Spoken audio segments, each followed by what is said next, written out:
If you want to capture macro photos on the iPhone 16, 16 Pro, Pro Max, and the Plus, so in this video I will show you how you can do that. Now to do that, first of all, just open the camera app.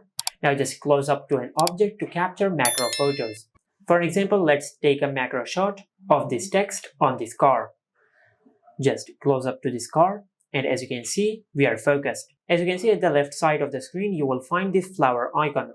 Now this is the icon for macro mode. If you disable this option, you will not be able to capture macro photos with your iPhone. So make sure you enable this feature.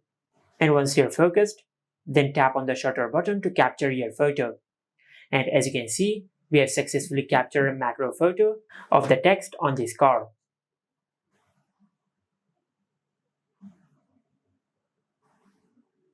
Just like that. And this is how you can take macro photos on the iPhone 16, 16 Pro, Pro Max, and the Plus. Make sure to like, comment, and subscribe. Thank you for watching.